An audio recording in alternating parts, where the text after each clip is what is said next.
Vamos falar em podre, vamos falar de verde. A nossa próxima palestrante é consultora e palestrante em ESG para agências organizadoras de eventos, sócia da Gigflows e diretora de Relações Institucionais da AMP, Associação Nacional dos Profissionais de Eventos. Membro do Conselho Empresarial de Cultura e de Comunidades, Novos Negócios e Economia Solidária da Associação Comercial do Rio de Janeiro. E o tema é Não Greenwash seu evento. O que será que ela quer dizer com isso? Andréia Lofgren. Seja bem-vinda. Muito obrigada. A gente passou, vai sair um pouquinho... Opa, passador. Deixa eu ver como é que isso aqui funciona. Só testar aqui, peraí. Vai, funciona. Muito bem. Eu tomei a liberdade de usar o termo greenwashing como verbo, porque apesar da sustentabilidade estar na moda, ser reconhecida como uma coisa importante, na hora que você conversa com as pessoas, nem todo mundo sabe do que se trata, né? E para a gente falar de greenwashing, a gente precisa primeiro entender um pouquinho o que é sustentabilidade. Bom, depois desse currículo maravilhoso, eu acho que eu não preciso falar mais de mim. Além dessas experiências todas, eu tenho 20 anos de experiência em gestão organizacional. E é essa experiência que eu trago para essa temática. E a gente patrocina esse evento. Sustentabilidade. Eu fiz questão de botar a palavra com o planeta Terra atrás, porque quando a gente fala de sustentabilidade, muitas vezes o termo ele é entendido como sendo apenas todos os elementos relacionados à sustentabilidade ambiental. E é isso que a gente vê nos eventos. O termo ele vem de um documento de 1978 que fala sobre desenvolvimento sustentável. E o que basicamente é isso? É você utilizar todos os recursos do presente de uma forma que você não elimine esses recursos para gerações futuras. Isso é grandioso. Basicamente, o que a gente está falando é que quando a gente opera e o setor de eventos, naturalmente, que é o nosso, se aplica a isso, a gente precisa pensar de como é que a gente utiliza os recursos de hoje de uma forma que a gente não inviabilize a utilização desses recursos para o futuro. Então, sustentabilidade, ela não é só sustentabilidade ambiental. Ela passa por por um tripé, que a gente chama de tripé da sustentabilidade em português, triple bottom line em inglês, vocês não precisam saber, que é composto de 3 elementos. O ambiental, que todo mundo conhece. O que é o ambiental? É você reciclar, é você reutilizar, é você tomar cuidado para você não destruir o meio ambiente.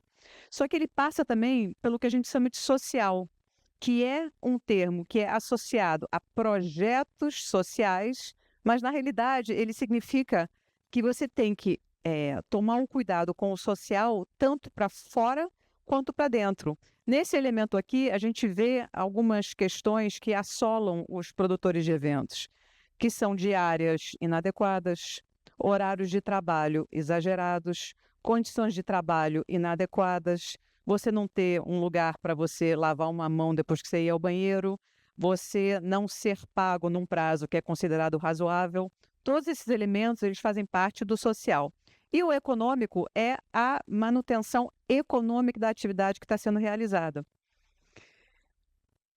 Então, quando a gente fala sobre sustentabilidade em eventos, a gente tem que olhar esses lados todos. Tanto a pegada de carbono, quanto o som ambiente que incomoda o vizinho, quanto a reutilização dos recursos, mas também salários justos, diversidade, inclusão, e a gente falou um pouquinho sobre esses temas um pouquinho mais cedo aqui, que vocês viram, principalmente a parte de inclusão e acessibilidade, mas não só do público, também das pessoas que trabalham, salários justos, condições de trabalho justas.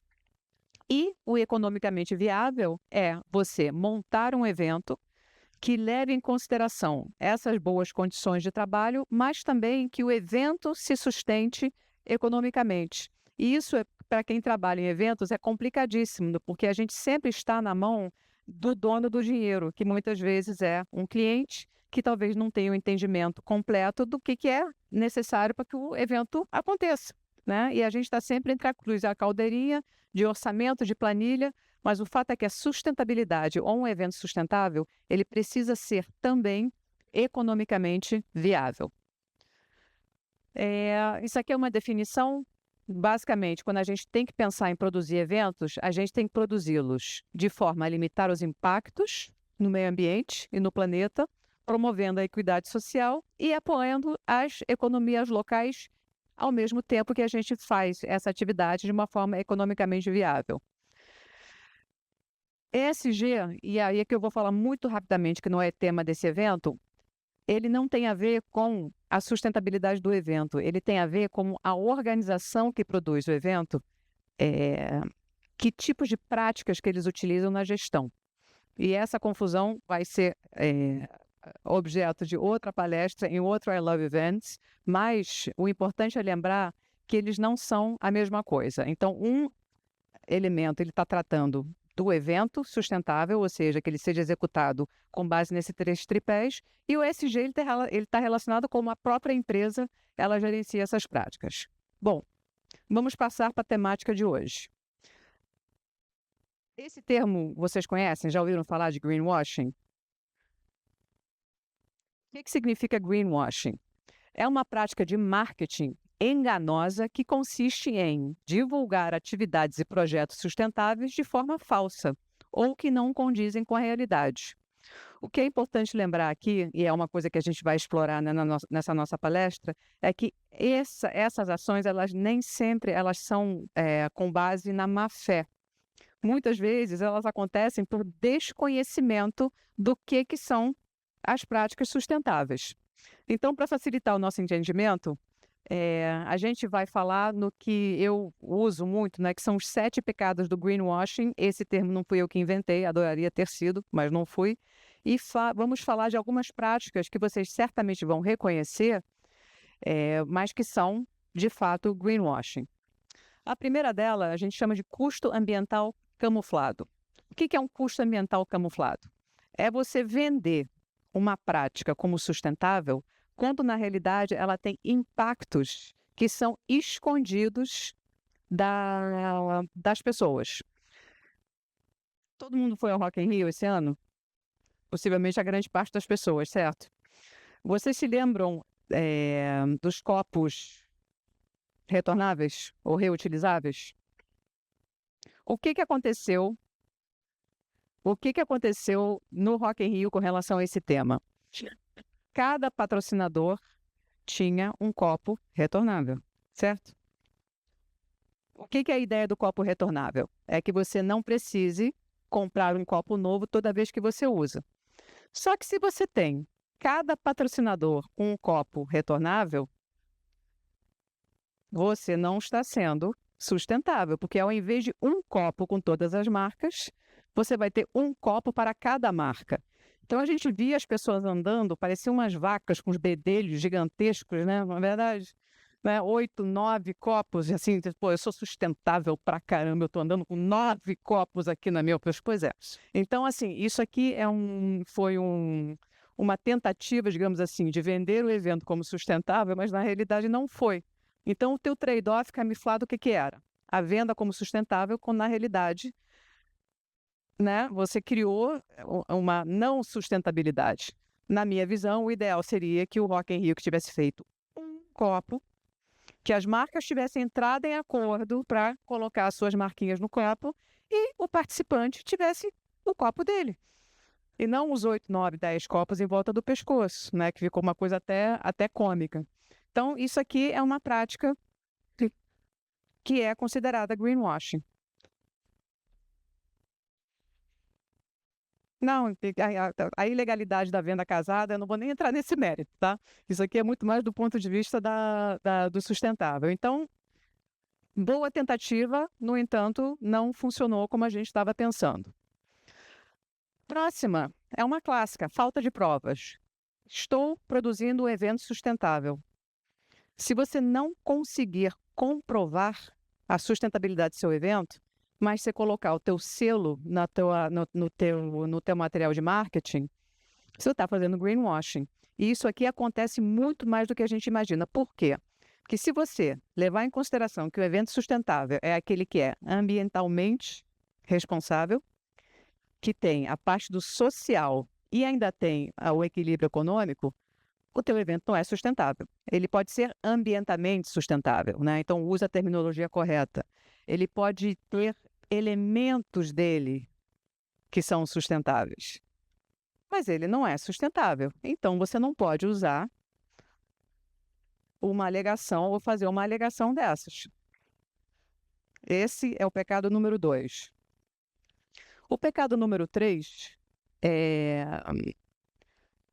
ele está relacionado com a utilização de pseudo-certificados de forma incorreta.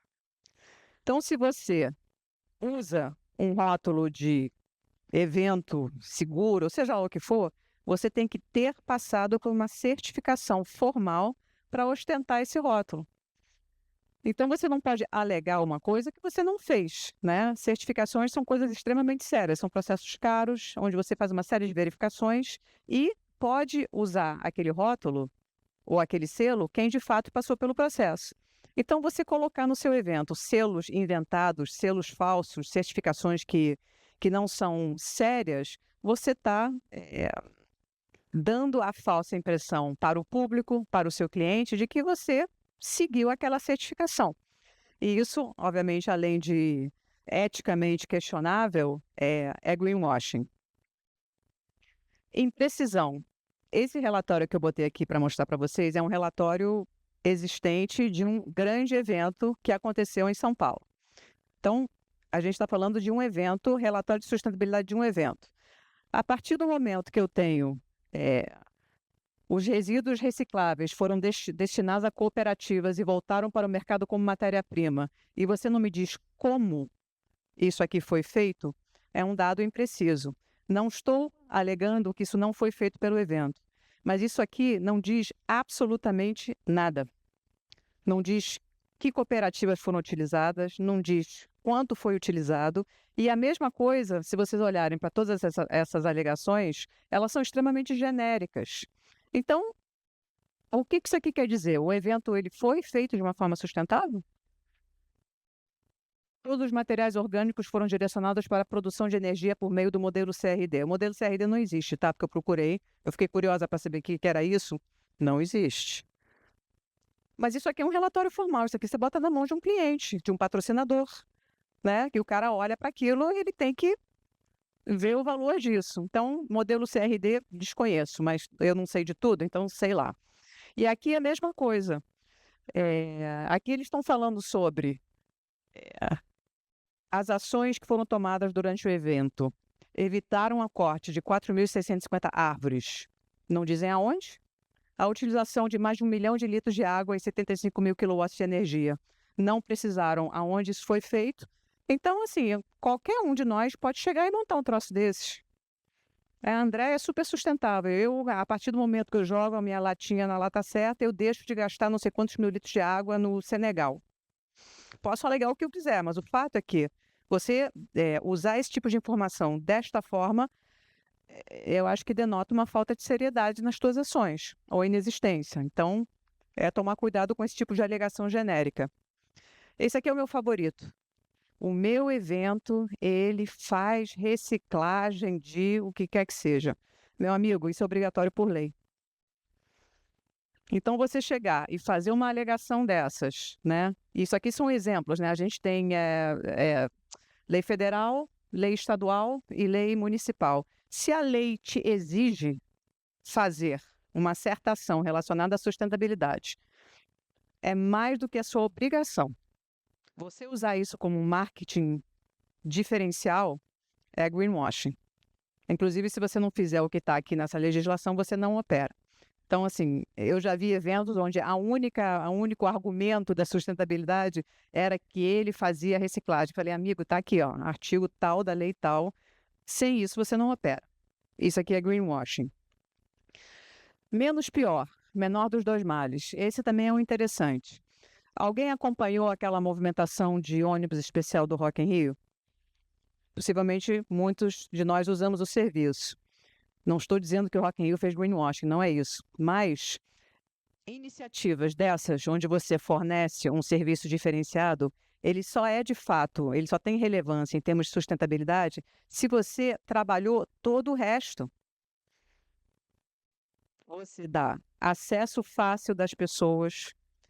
Quem não usa o serviço especial tem a possibilidade de chegar no meio de transporte sustentável. Se você dá um ônibus especial, mas você inviabiliza a chegada ao evento de outra forma que não seja de automóvel, você está criando um problema. Então, assim, a sustentabilidade, nesse sentido, ela tem que levar em consideração a cadeia inteira, não apenas aquele serviço específico que foi viabilizado. Você fazer, por exemplo, um evento num hotel fazenda maravilhoso, que todos os processos são sustentáveis, os lençóis são lavados no riacho, sei lá, entendeu? Mas a única forma de você chegar nesse lugar é você pegar 3 aviões e 2 ônibus, entendeu? Então, assim, tem que entender que a sustentabilidade ela está relacionada a toda uma cadeia de produção. Então, na hora que você alega que algo é sustentável, a cadeia inteira tem que ser sustentável, não apenas aquele elemento. É óbvio que você pode usar isso aqui no marketing, dizendo que você viabiliza um serviço especial, sugerimos que os nossos participantes usem transporte público, estaremos provendo uma estação de chegada mais próxima, entendeu? Você pode vender isso, mas não alegue que você está sendo sustentável, porque não é isso que está acontecendo. E, obviamente, o último, sem falar, é você mentir desbravadamente. Isso, graças a Deus, tem acontecido menos, porque as pessoas elas estão mais cientes da importância do tema. Mas ainda existe. E isso aqui é uma coisa que você desmistifica em 3 postagens de Instagram. Meu evento é sustentável, eu tenho reciclagem. A primeira postagem de você ver lixo espalhado no chão, ou você vê a coleta da latinha não sendo feita de forma adequada, isso aqui mata. E aí a pergunta que você quer fazer, é esse o tipo de mensagem que você quer dar para um patrocinador, para um cliente, para um participante? Então isso aqui eu acho que é um risco muito grande, um ganho pequeno que vai ser desmistificado muito rapidamente. Como evitar o greenwashing? Isso aqui eu diria que são meio que os óbvios, né? A transparência é o mais importante. Idealmente, todo mundo tem rios de dinheiro para fazer todas as ações lindas, maravilhosas, mas o mundo ele não é assim, né? Essa não é a realidade dos fatos. Então é melhor você ser transparente e correto com as ações que você executa do que perder a sua reputação inventando coisas que não existem. Dados verificáveis. Se você alega que você reciclou 1 tonelada de latinhas, você tem que conseguir demonstrar que você reciclou 1 tonelada de latinhas. Você vai trabalhar com a cooperativa, né? A cooperativa te fornece um documento que ela recebeu X toneladas de não sei o quê. Você tem como fazer, como criar uma cadeia de provas, né, para você demonstrar isso aqui. E isso, um trabalho sério com os teus fornecedores consegue viabilizar toda essa parte de métricas. Isso aí é uma coisa super importante. Compromisso com a verdade, eu acho que não precisa nem de explicações, é meio que o óbvio. E metas realistas com impactos mensuráveis. Isso aqui eu diria que é o crítico. A definição do que você acha que você consegue fazer. E com base nisso, execute da forma mais transparente possível. Então, você não tem orçamento para você fazer toda uma reciclagem completa? O que você consegue fazer? Você consegue focar na lata? Você consegue focar no plástico? Você consegue focar no papel?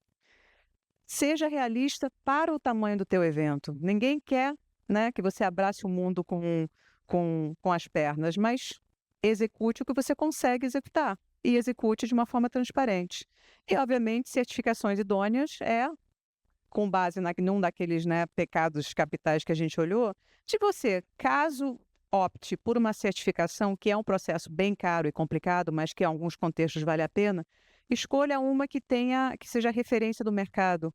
Você está certificando a sua empresa, use a empresa B, por exemplo, né, o sistema B, que são certificados que todo mundo entende, compreende e sabe que são sérios. Não gaste dinheiro em coisas que sejam irrelevantes. Aí a gente vai falar um pouquinho das competências necessárias para o produtor de eventos. Você vai falar para mim, André, pelo amor de Deus, eu já tenho que fazer planilha, eu tenho que fazer planejamento de pessoas, eu tenho que fazer a gestão dessas pessoas no dia a dia, eu tenho que comprar tudo, eu tenho que conversar, fazer relacionamento. Cadê o Moia? Tudo que o Moia falou ali que ele hoje teve que fazer sozinho, eu ainda tenho que entender detalhadamente de sustentabilidade? Não.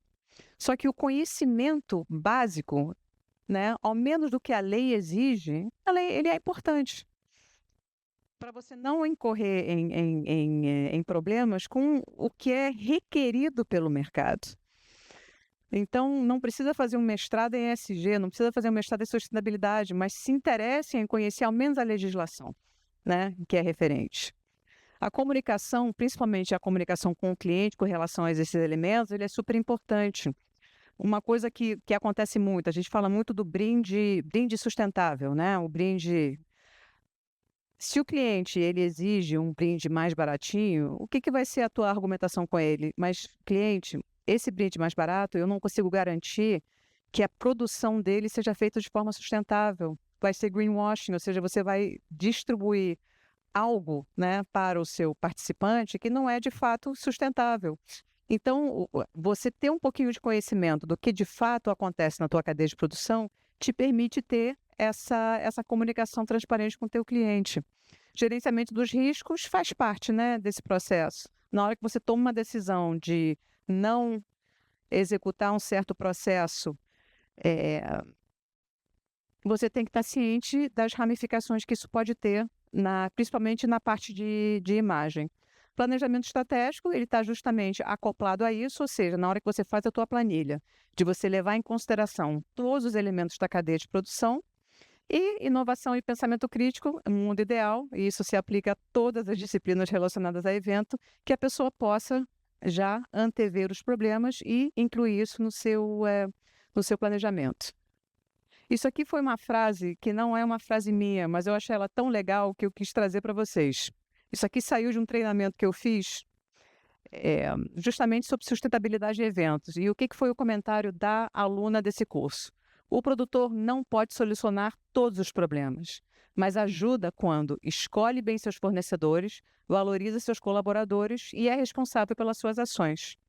Então, eu deixo essa nossa curta sessão de alguns minutos com esse pensamento. Não precisam abraçar o mundo, mas eu acho que essa postura é o mundo ideal para um produtor de eventos, né, que entende a importância do tema. Obrigada, gente.